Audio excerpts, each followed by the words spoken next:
Hi, and welcome to the Computer Architecture Podcast, a show that brings you closer to cutting edge work in computer architecture and the remarkable people behind it. We are your hosts. I'm Suvinay Subramanian. And I'm Lisa Shu. Today we have with us Professor Christina Delimitrou, who's an assistant professor in the Electrical and Computer Engineering Department at Cornell University. Christina has made significant contributions to improving resource efficiency on large-scale data centers, QoS-aware scheduling and resource management techniques, performance debugging, and cloud security. She received the 2020 IEEE TCCA Young Architect Award for leading research in ML-driven management and design of cloud systems. Prior to Cornell, she earned a PhD in electrical engineering from Stanford University. Today, she's here to talk to us about data center and cloud architectures and applying machine learning techniques to optimizing and managing these systems. A quick disclaimer that all views shared on this show are the opinions of individuals and do not reflect the views of the organizations they work for.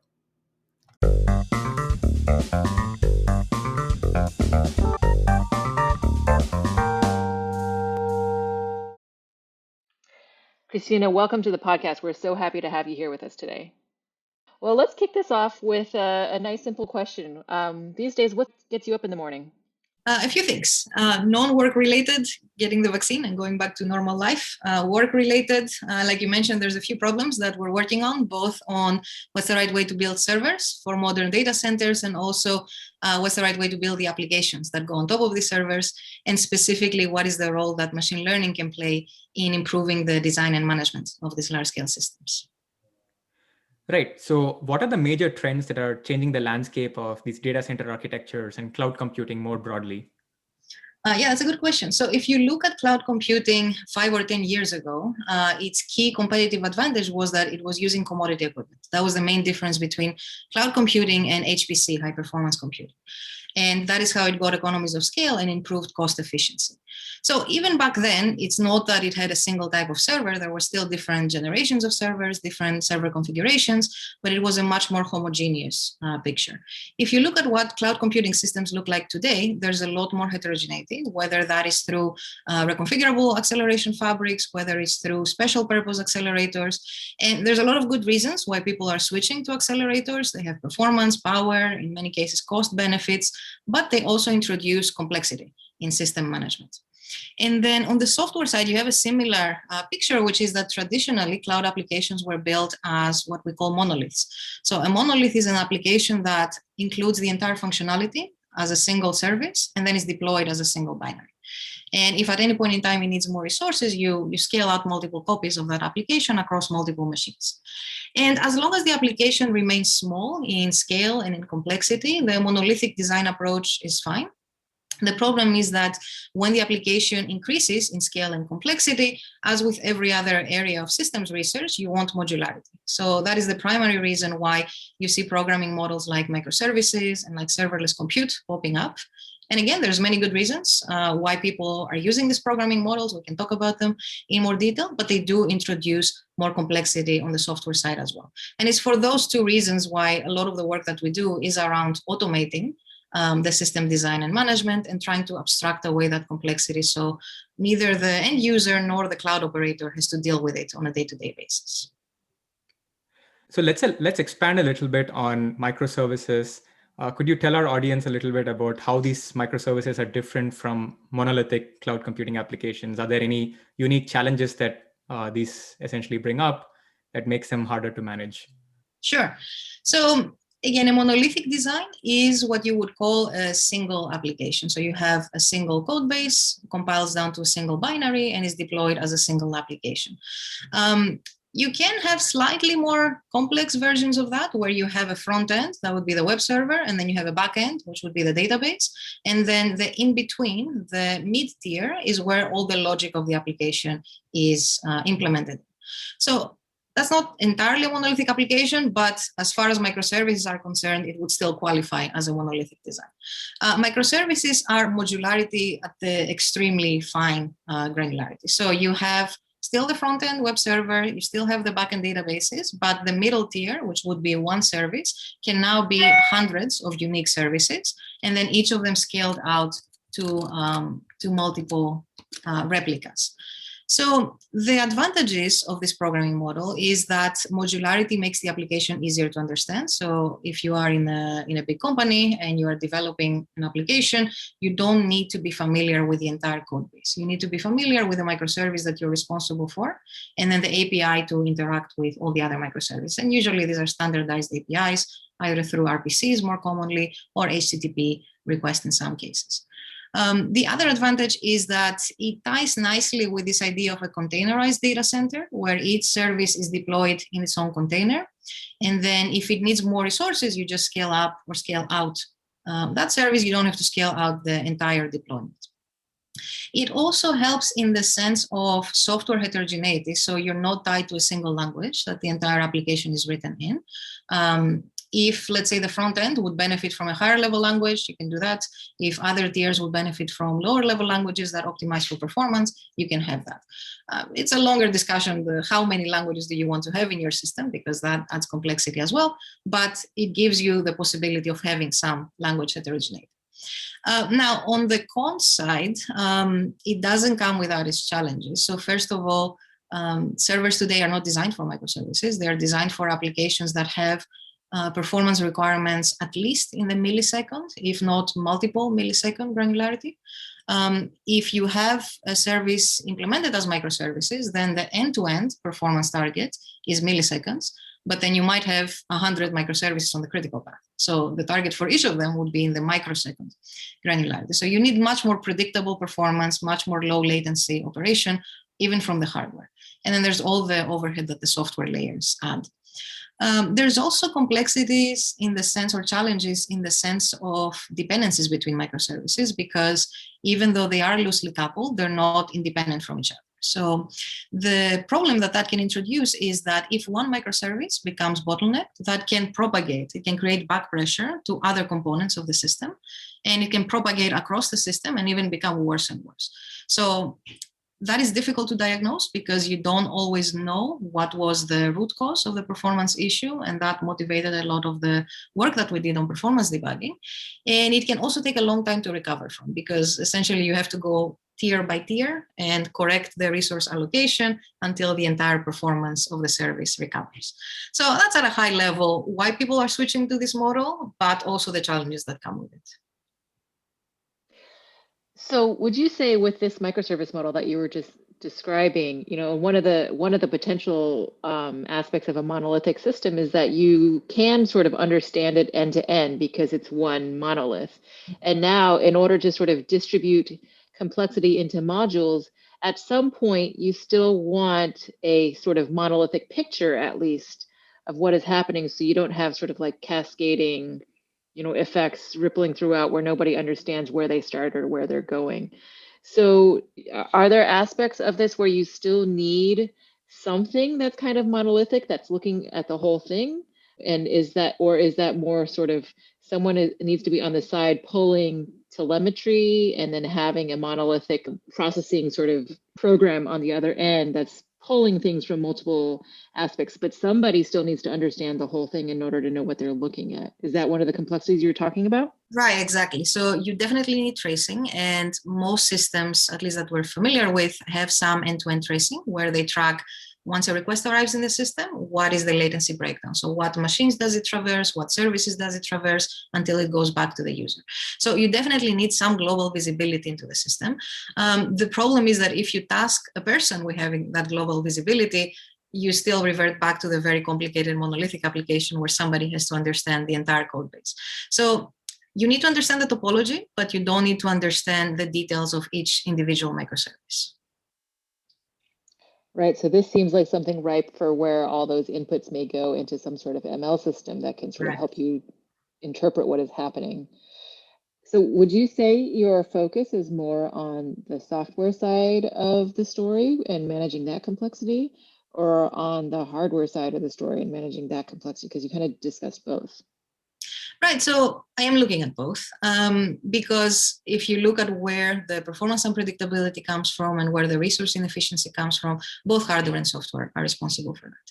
So on the hardware side, what I'm looking at is what's the right way to build servers for these new programming models that can offer more predictable performance, more low latency operation, whether accelerators can play a role in that. And if they can, what is the right type of accelerator? So one example is that because microservices talk over the network to each other, they spend a large fraction of their overall latency processing network requests. So if you look at a breakdown of latencies, more than 50% in some cases is just processing network requests. So that's clearly very inefficient. You're not doing useful work. You're just receiving RPC packets and then sending RPC packets. So given this observation, what we are looking at is what is the right acceleration fabric for networking in microservices. And we've built this system based on an FPGA that offloads the entire networking stack, TCP included and RPC framework included, on an FPGA that's very tightly coupled to the main CPU. The reason why you want it to be very tightly coupled is to have very efficient data transfer between the host CPU and the FPGA. And the reason why we're using an FPGA is to have a reconfigurable fabric that can adjust to the needs of different microservices, because you won't only accommodate one service. You might have tens, if not hundreds, of microservices that have very different network traffic requirements and network traffic characteristics. So that is kind of a first step in the acceleration that you can do. There are other system tasks, things like garbage collection, things like remote memory access, encryption, machine learning models that could also be accommodated in reconfigurable accelerators like that, which brings up questions on virtualizing the FPGAs, allowing resource isolation, resource partitioning on the FPGAs. That's more on the hardware side. On the software side is more questions of how do you manage resources for this application? So one example is, what is a cluster manager that can take into account the dependencies between different microservices in a way that guarantees the end-to-end quality of service?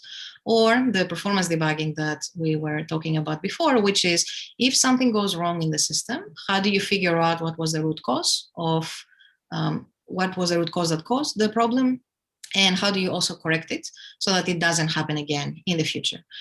What's important with all this work is, can you get some insight? Because you can design the machine learning system that has high accuracy.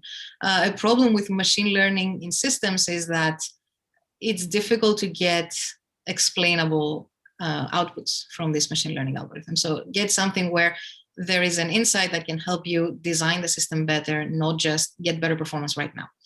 So that is a general issue with using machine learning in systems. We have been making some progress with explainable machine learning techniques. So one thing that we've been looking at is for performance debugging specifically, can you use the output of the performance debugging system to correct design bugs in the application? And right now, this is a limited set of design bugs. So it can be things like blocking connections, maybe shared data structures that create bottlenecks, maybe cyclic dependencies between microservices, things that even though the applications were designed by people that have a lot of expertise in cloud applications, there are still bugs that are difficult to find. But if you use the machine learning system, it can help you pin down where the problem might be, and then it still needs some human intervention to actually fix the problem. Right, that sounds really exciting. Let's dig a little deeper into the machine learning system that you mentioned, especially one that's able to pinpoint where there are sources of bugs or performance bottlenecks in the system. So what does this machine learning system look like? Is it different from the machine learning systems that we see for other kinds of tasks? Is it your vanilla CNNs and LSTMs, or do you have some other kinds of structures in your machine learning model that aid this particular task? Yeah, so we built two systems for performance debugging. I can tell you what the first one was. So the first one was using techniques that you would find in other systems. It was a hybrid network that had a CNN followed by an LSTM. So that was SEER, and the goal of it was to identify patterns in space and in time that if you don't do anything, if you don't take any action, will turn into a quality of service violation in the near future. And the reason why we were looking at the near future is so that before the problem occurs, you can take an action and essentially avoid it. Because if it happens and you don't notice it, then it takes a long time to recover. So SEER relied on tracing that was both distributed and per machine. So the distributed tracing is your typical RPC level tracing, which collects the latency breakdown of an application from the beginning to the end. So what are the services it traverses? What is the latency for each service? And then the second level of tracing was per machine utilization metrics or performance counters, if that is something that you have access to.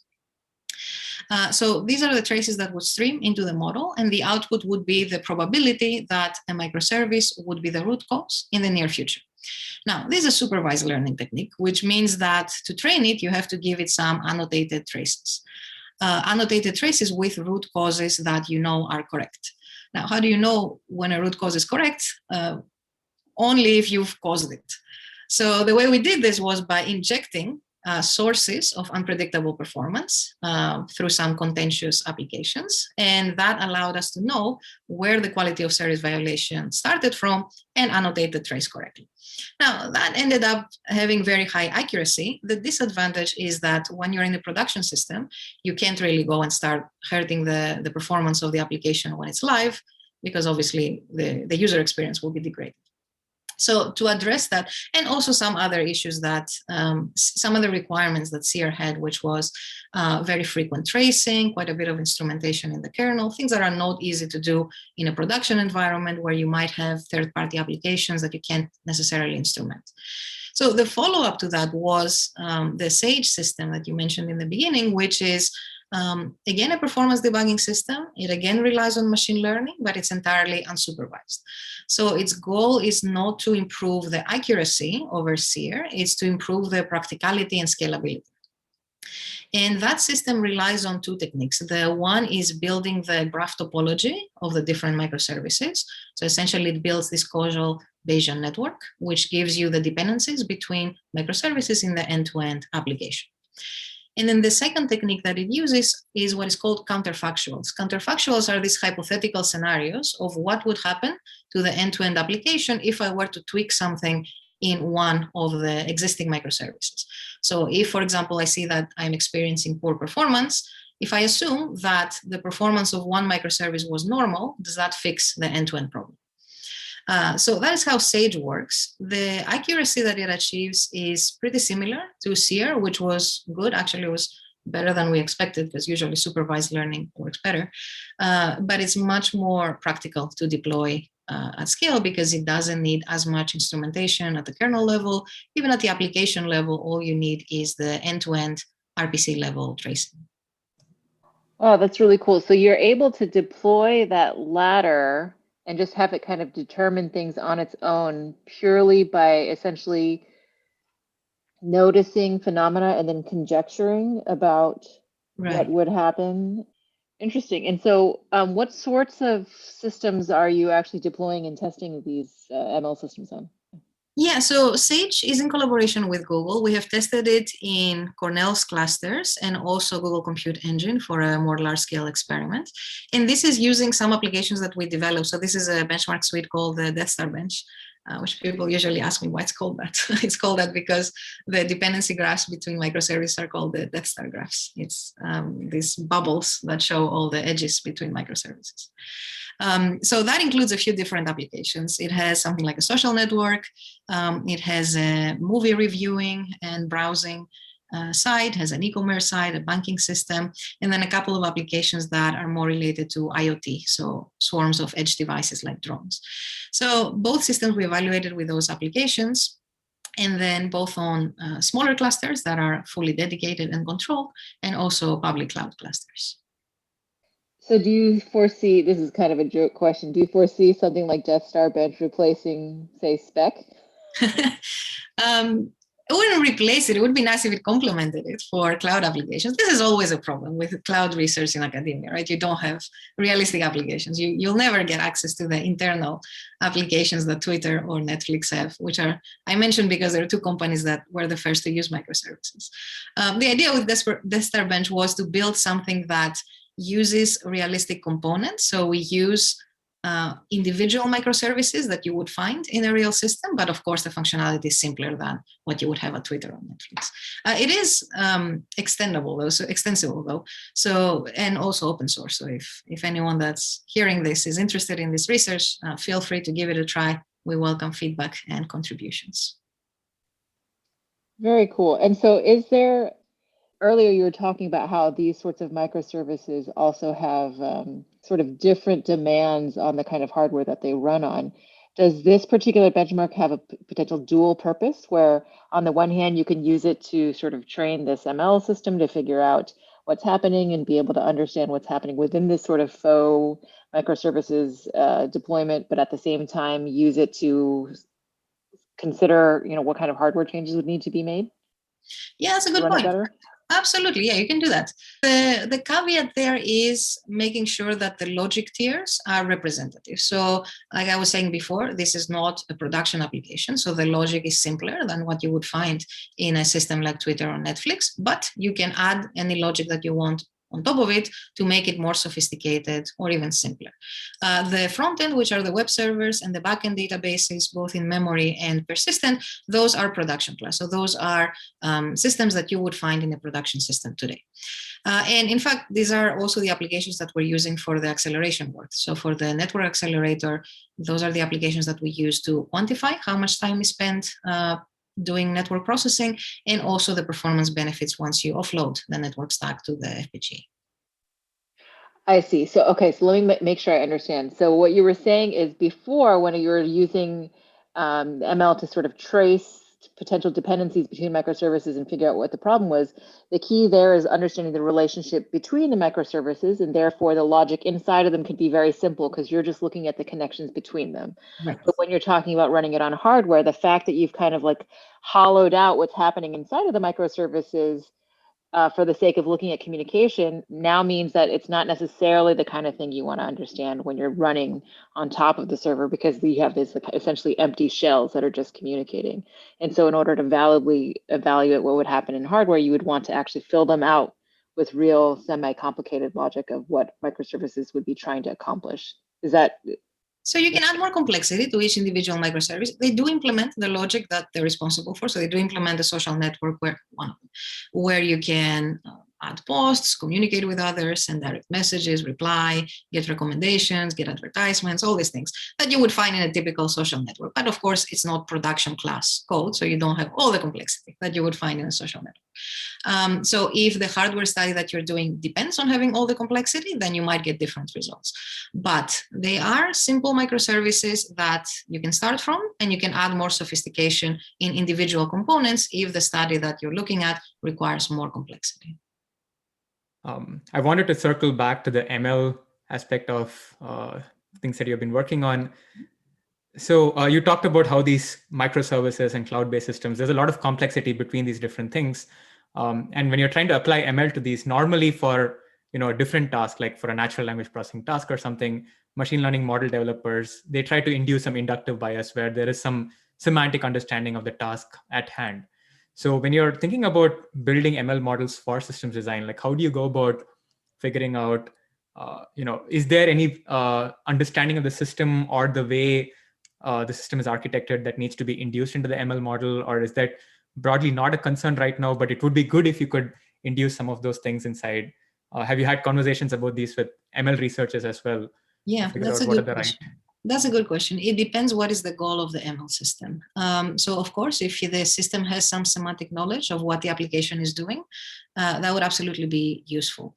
The ML techniques that we've been using so far, they are relatively general purpose, so you would find them in other domains. They do take into account the topology. So even if they don't take into account the logic, so what the functionality of the application, they do take into account the end-to-end graph topology. And that gets you most of the way there. I think if, for example, the scope of the ML technique is to find design bugs or security threats, things that are not necessarily related to resource provisioning questions, then having some semantic knowledge embedded in the model would be very useful. For the use cases that we've looked at so far, We didn't see that a lot of accuracy was lost by not having the semantic knowledge. But as we expand to the correctness debugging as well, I think we would have to somehow expose that. Are there any particular idiosyncrasies about designing ML for systems-related tasks? So you touched upon a few of them. I think in your papers, you have talked about, training data and whether you have access to training data, or if you can even generate training data and so on. Are there any other kinds of idiosyncrasies in systems design that make it uniquely challenging or require a different mindset compared to, vanilla ML tasks? Yeah. So if you look at many ML papers, the primary goal is improving accuracy. And that's not always the case with ML in systems. Sometimes it is perfectly fine to drop some accuracy on the table as long as you can keep the inference time low, because this is a system that works online. These are applications that have very strict latency requirements, in fact, tail latency requirements, which is even more challenging. You cannot have a performance debugging system or a cluster scheduler that takes minutes to decide where to place the task or how many resources to allocate to it, or even correct the system after it had some performance issue. So it's more about making the system very interactive and very latency sensitive, less about getting the absolutely optimal decision. Do you find that sometimes with adding ML into the decision-making processes of managing managing microservices and such, that the ML itself injects variability that you don't want to accept? Meaning that, given that it could be slightly undeterministic depending on what the inputs are to ML, maybe it can be a sensitive system where like your input is a little bit different, so your output is different. But really, the inputs shouldn't be that different because the output, it's a manifestation of the same thing. It's just that this one is 1.1, this is 1.12 or something like that. But the result is different. And if the result is different, now you have variability in the after effects of a decision that where you didn't want to see any. Do you ever see problems like that manifest where you've injected some amount of non-determinism into decision-making processes? Yeah, absolutely, that can happen. So that's a question of how do you design the technique, whether you fed it with the right training data, and whether the technique has some explainability. That's why I was mentioning explainability in the beginning, because if you don't know why the technique told you what it told you, there's no way to say if this is the right output or not. There's still a lot of work that needs to be done with making the output of ML interpretable, but I'm glad to see that the ML community is also focusing on this problem instead of just improving the accuracy or scalability of techniques. There are already some explainability techniques that we are applying in our systems, and the idea is to essentially interpret the output and use that to gain some insight on how to better architect the system. So that was how we found a lot of the design bugs that we've identified. It's still early days, so there's a lot that needs to be done in that area, but that would address the problem that you mentioned. I see. And so what do you see as kind of the harder problem to solve? You've been kind of straddling this hardware side and software side throughout this discussion. Yeah, which one seems harder? That's a good question. So I think managing the dependencies is the hardest problem and is the most different from what traditional cloud applications look like. Because I had worked on using machine learning in cluster management before, I was a bit more familiar with solving that problem. So in that sense, the hardware acceleration was newer to me, but I don't think that makes it necessarily harder than the other. I think both sides are two sides of a coin. They're both challenging, they just have different challenges. So in the one, it's more of an implementation of a hardware accelerator. You need to understand the networking stack in a lot of detail. You need to decide what parts of the networking stack does it make sense to have reconfigurable or hard-coded. On the other side is more about selecting the machine learning algorithms that are suitable for this problem, potentially developing new ones if that's required, and then collecting the traces, deploying the system. It's more of a distributed system design in that case. Right. So this sounds like an incredibly complex problem that touches multiple different fields and multiple layers of the stack. We have talked about ML, we have talked about systems, networking, operating system, hardware, and so on. So how do you think about tackling such a problem, right? Like for someone with a computer architecture background, like are there normally researchers do make simplifying assumptions. So are there like simplifying assumptions that you use, or are there like useful signals that you have had to figure out, like, okay, here's the part of the stack that makes the most sense to go and address first. So how do you go about scoping out this problem? It's modularity, right? This is what microservices do. So you break it down to the individual components of the system stack. We're not trying to change everything at the same time. The first thing we did was design the applications and then do a characterization study. So from hardware level to distributed settings, what are the challenges of these applications? And you change one thing at a time. So you look at existing servers. How well do they behave for these applications? Where are the bottlenecks?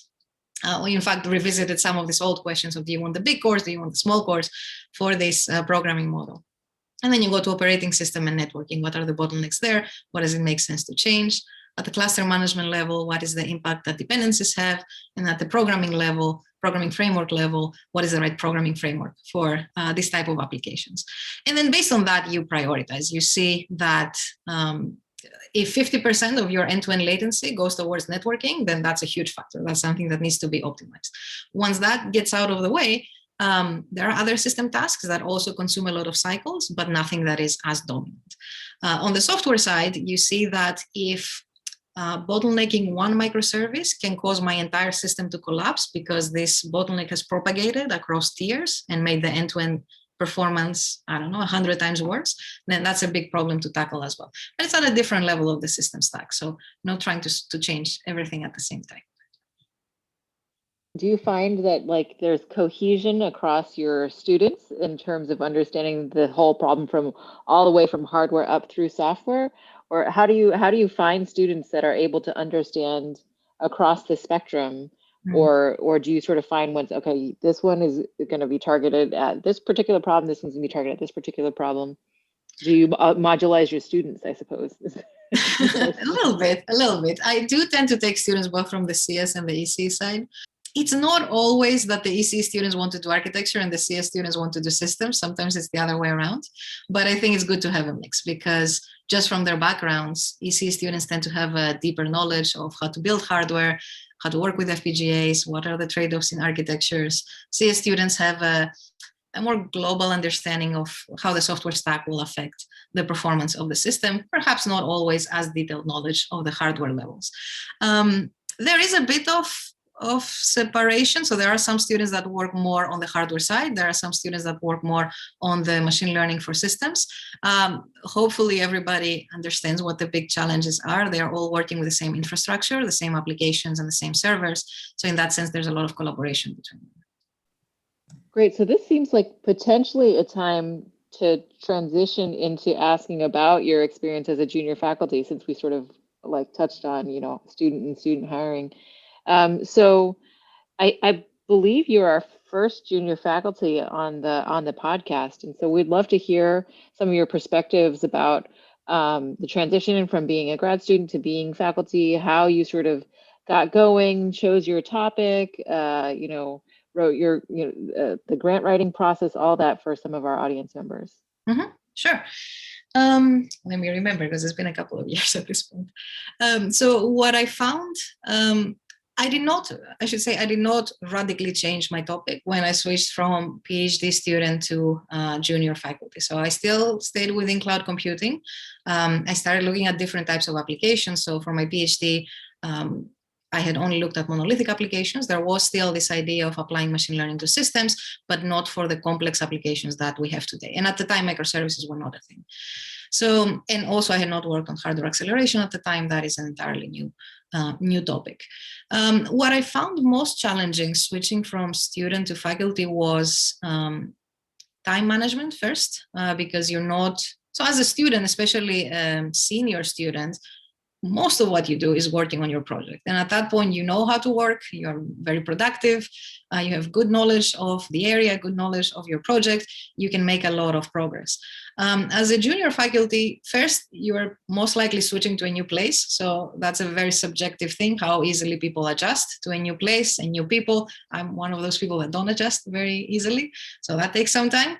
But more than that, you have to adjust to this idea of advising students as opposed to doing the work yourself. So sometimes it's very tempting to jump in and do a lot of the work yourself, but you're not there to do the work for the students. You're there to train the students to learn how to do the work themselves.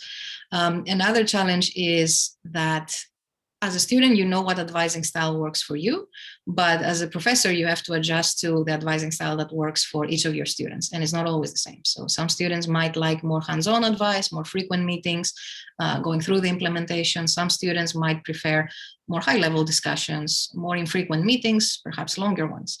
So finding the right balance between what each student needs to be successful and to make progress, that is challenging at the beginning. And I guess one good advice that I was given and that I also give is to not start with too many students, because people are very enthusiastic when they start as a junior faculty. They want to do a lot very quickly, but people should not underestimate how long it takes to learn how to advise others. Even if you've had some experience with advising undergrads or even other PhD students, it's still different when you're the main person that's responsible for that student as opposed to helping your advisor with a student. So it's better to start with 1 or 2 students at the beginning, learn the game, and then scale up.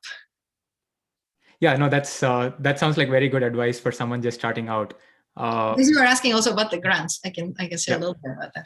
So that's part of the time management too, right? You have to learn to divide your time between working with students and teaching, which I was fortunate that at Stanford, I did get a chance to teach a couple of classes, but again, it's not the same when you are the person that's responsible for the class.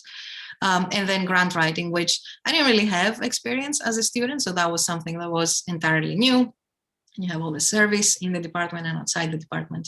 For grant writing, it's something that you get much better at as time goes by and you learn how to frame what you want to do.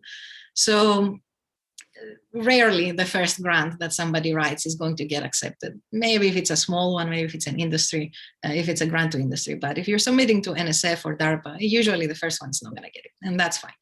It takes some time to get used to writing grants, expressing something that you want to do as opposed to something that you have done, which is what you learn to do as a student. But as with writing research papers, it's something that you pick up the more you do it. And again, once you start, when somebody starts as a junior faculty, at that point, hopefully, you know fairly well how to write papers. So from that to learning how to write grants, it's not that hard. I do try to not submit too many grants. I also try to not have a really large group because I want to know what each student is doing and meet frequently with each student. I don't really like to have a hierarchy of multiple postdocs. And because I don't have a huge group, I don't have to submit a ton of grants. So that helps as well to put more effort into the ones that I do submit. You touched upon teaching very briefly here. Maybe you can expand on that a little bit, especially the last year we've had COVID and lockdowns and so on. How has that affected both, teaching classes as well as advising graduate students as well? Yeah, I can tell you about teaching first. So it is challenging, definitely. I am fortunate in the sense that my classes, neither the undergrad nor the graduate one, need physical presence. So students work with machines, but they can do that remotely. So in that sense, they've been fairly easy to transition online. Of course, you have to deal with different time zones. Some people are taking the class at 3 a.m., so they cannot call in. They have to watch it later. So you have to adjust a lot of things. For example, I used to do short quizzes in the beginning of my undergrad class. You can't do that if it's 3 a.m. for someone because it's not fair. So some things had to be adjusted, but it's been easier, I think, for my classes compared to a lot of other people's that have in-person FPGA experiments, have robotics experiments that people need to be there for. So it hasn't been too challenging. I've seen people struggle much more with teaching online, but of course it has its challenges. Advising students online,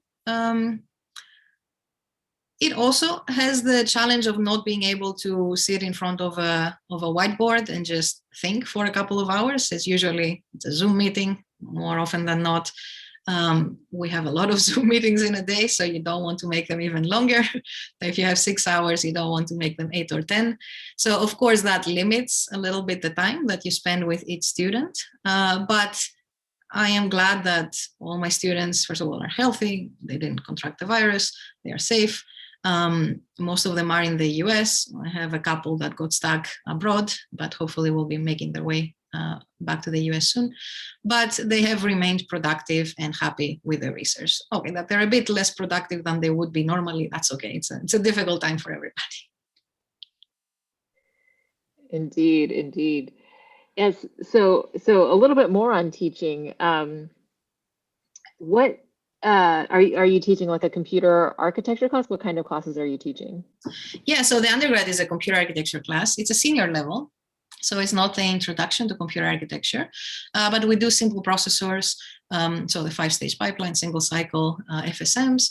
We do caches, and then we do a little bit about advanced processors, so out of order, superscalar, branch prediction. Let me see if I remember them all. Memory disambiguation. Couple more. So what is it? Speculative execution, and a couple more techniques. Yeah. And then they have to build a processor in Verilog at the end. So the reason I ask is because I'm actually on this side teaching a class, that same class right now. And one thing that I've noticed is that a lot of things are the same from when I learned it a long time ago.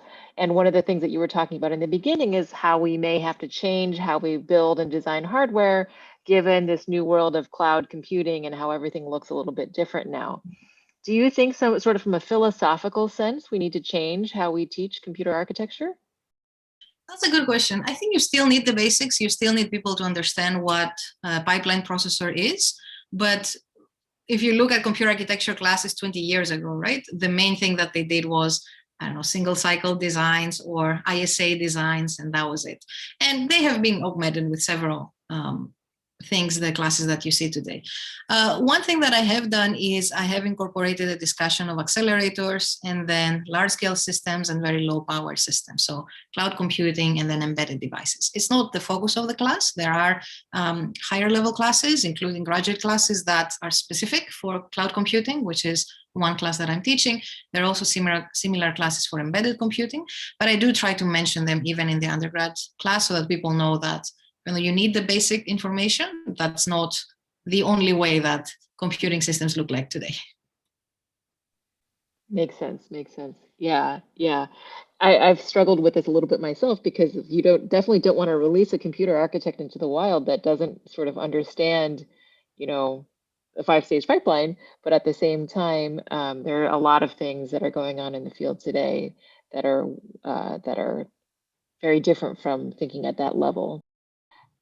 What are you thinking about for the future? So you've had this beautiful body of work about ML systems and cloud and QoS and all the stuff that we've been talking about. Do you foresee yourself continuing down? Like, is there a lot more to squeeze out of this area, or are there other things that you're thinking about? What else makes you excited? Yeah, so fortunately, cloud computing is one of these areas that keeps transforming every few years, so you don't run out of problems to work on. I do plan to continue this work on microservices. I think there's still a lot of problems that are open.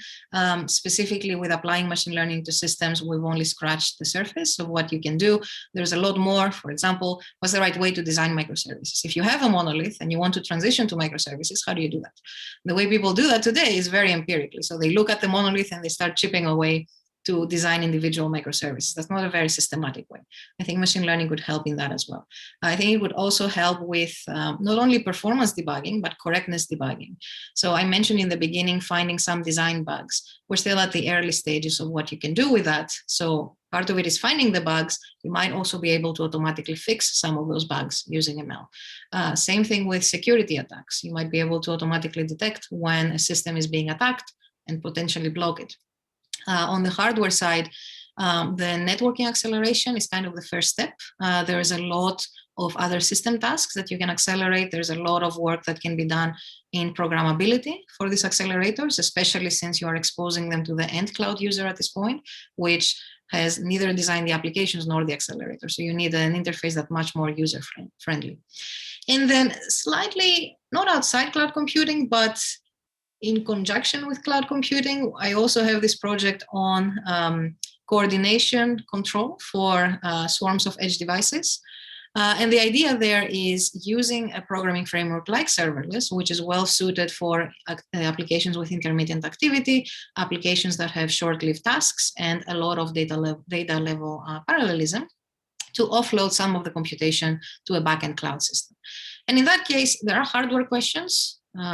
What is the right way to build the hardware that goes into the edge devices? The ones that I'm more interested in is how can cloud acceleration help with performance predictability in applications that span the cloud and the edge. What is the right way to manage resources? So how do you decide what to run at the cloud, what to run at the edge, and what's the right interface to design applications that go into the systems, which don't only have the complexity of the cloud and the multiple components of the application, but also have part of the application that runs on this unreliable edge device, which has very limited resources and unreliable connectivity. I see. That sounds exciting too. That one has been challenging during the pandemic because we can't access the drones. I see. Yeah, I can imagine.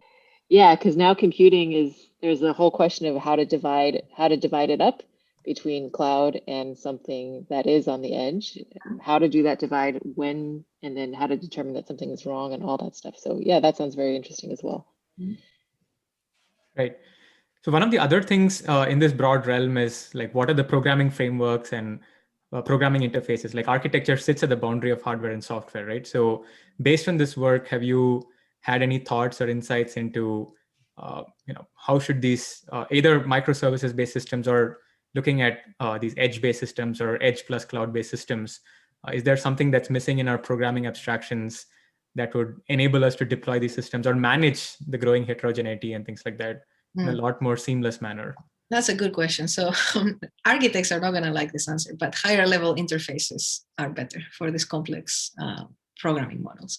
So of course it adds inefficiency. The higher up you go in the system stack, it adds inefficiency, but the complexity is such in many cases that you cannot expect the user to be exposed to all that complexity, whether that is defining all the APIs between microservices, whether it is deciding what's going to run in the cloud versus what will run at the edge, whether it's specifying constraints, scheduling constraints, resource management constraints, security constraints, all these which application designers have to do today.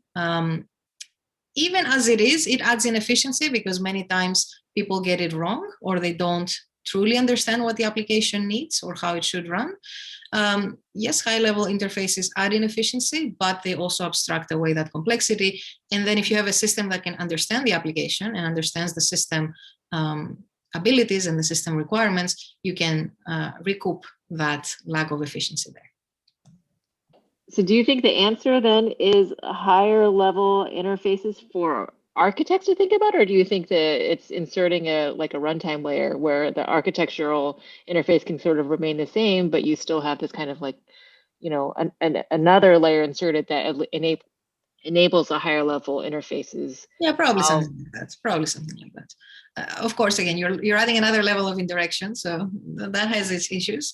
But the more complex systems become, the less you can expect the user to have a global visibility over all constraints and requirements. Sure. Yeah. Any words of wisdom or advice that you would like to share with our listeners, especially younger faculty or graduate students, as they're charting this territory and this new and exciting space? Let's see. This is not very new, but pick a problem or several problems that you love working on, because you'll spend a lot of time doing it, and it's better to work on something that you really like, even if it's challenging, even if it's a heavy design project, which is something that many times people might try to avoid just because of the amount of time that it takes. So even though it might take longer, design projects are very useful, especially in the systems community. And it's important to focus more on the quality of work than the quantity. I'm also glad to see that a lot of, since you talked about junior faculty, that a lot of tenure evaluations are starting to focus more on the quality of work instead of just the number of papers that somebody publishes, and hopefully that will continue. That's great. So Christina, thank you so much for joining us today. It's been an absolute delight talking to you about these various topics. We were so glad to have you here today. Thank you. Thank you for having me. And to our listeners, thank you for being with us on the Computer Architecture Podcast. Till next time, it's goodbye from us.